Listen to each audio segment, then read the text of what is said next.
ହିନ୍ଦୁ ଧର୍ମରେ ଦେବୀ ଦେବତାଙ୍କୁ ପୂଜା କରିବାକୁ ବହୁତ ମହତ୍ତ୍ୱ ଦିଆଯାଇଛି। ପ୍ରାୟତଃ ବ୍ୟକ୍ତି ଦିନରେ ଗୋଟିଏ ଥର ଭଗବାନଙ୍କୁ ପୂଜା କରିବା ନିତ୍ୟନ୍ତ ଆବଶ୍ୟକ। ଏମିତି ମାନାଯାଏ କି ଭଗବାନଙ୍କ ପୂଜା କରିବା ଦ୍ୱାରା ତାଙ୍କର କୃପା ମିଳିଥାଏ ଏବଂ ବ୍ୟକ୍ତିର ଜୀବନରେ ଖୁସି ଆସିଥାଏ। ପୂଜା କରିବା ଦ୍ୱାରା ବ୍ୟକ୍ତିର ମନକୁ ଶାନ୍ତି ମଧ୍ୟ ମିଳିଥାଏ।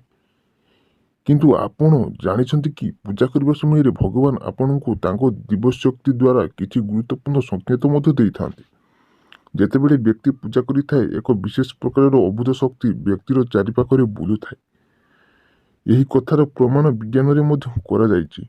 ଏହି ଶକ୍ତି ଦ୍ୱାରା ଆମେ ଭଗବାନଙ୍କ ସହିତ ଯୋଡ଼ି ହୋଇ ରହିଥାଉ। କିନ୍ତୁ ଏପରି କିଛି ସେତେବେଳେ ହୋଇଥାଏ ଯେତେବେଳେ ବ୍ୟକ୍ତି ନିଜ ହୃଦୟରୁ ଶ୍ରଦ୍ଧାର ସହିତ ପୂଜା କରିଥାଏ। ତେବେ ଆଜି ଆମେ ଆପଣଙ୍କୁ ଏହି ଦିବ୍ୟଶକ୍ତି ବିଷୟରେ ଜଣାଇବାକୁ ଯାଉଛୁ, ଯାହାଦ୍ୱାରା ଆପଣମାନେ ଜାଣିପାରିବେ ଯେ ଭଗବାନଙ୍କ ଆଶୀର୍ବାଦ ଆପଣଙ୍କ ଉପରେ ଅଛି କି ନାହିଁ। ତେବେ ଚାଲନ୍ତୁ ଜାଣିବା।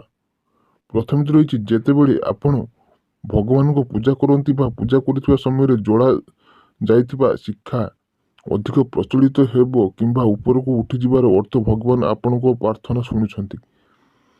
2. ଯେତେବେଳେ ଆପଣ ପୂଜା କରିଥାନ୍ତି, ସେହି ସମୟରେ ଆପଣଙ୍କ ଘରେ କେହି ଏମିତି ବ୍ୟକ୍ତି ଆସିଥାନ୍ତି ଯିଏ ଆପଣଙ୍କ ପାଇଁ କୌଣସି ଉପହାର ବା କୌଣସି ଜିନିଷ ଆଣିଥାନ୍ତି। ତେବେ ଆପଣ ବୁଝିଯାଆନ୍ତୁ ଯେ ଏହା ଭଗବାନଙ୍କ କୃପା ଅଟେ। 3. ଯେତେବେଳେ ଆପଣ ଭଗବାନଙ୍କ ମୂର୍ତ୍ତିରେ ଫୁଲ ଦିଅନ୍ତି ଏବଂ ଚଢ଼ାଉଥିବା ଫୁଲ ପୂଜା କରିବା ସମୟରେ ତଳକୁ ଖସି ପଡ଼ିଥାଏ, ତେବେ ଜାଣନ୍ତୁ କି ଆପଣଙ୍କ ମନସ୍କାମନା ପୂର୍ଣ୍ଣ ହେବାକୁ ଯାଉଛି। 4. ଏମିତି ଲୋକ ମାନନ୍ତି କି ଭଗବାନ ଏହି ଦୁନିଆରେ ସବୁ ସ୍ଥାନରେ ଅଛନ୍ତି, କିନ୍ତୁ ଏପରି କିଛି ଲୋକ ଅଛନ୍ତି ଯିଏ ତାଙ୍କୁ ଦେଖିପାରୁନାହାନ୍ତି।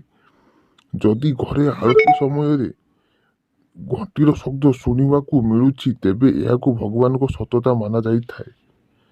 5. ପୂଜା କରିବା ସମୟରେ ଯଦି କୌଣସି ବନ୍ଧୁ, ଭିକାରୀ ବା ବ୍ରାହ୍ମଣ ଆସିଥାନ୍ତି, ତେବେ ସ୍ୱୟଂ ଭଗବାନ ଆପଣଙ୍କ ଘରକୁ ଆସିଛନ୍ତି ବୋଲି ଜାଣନ୍ତୁ।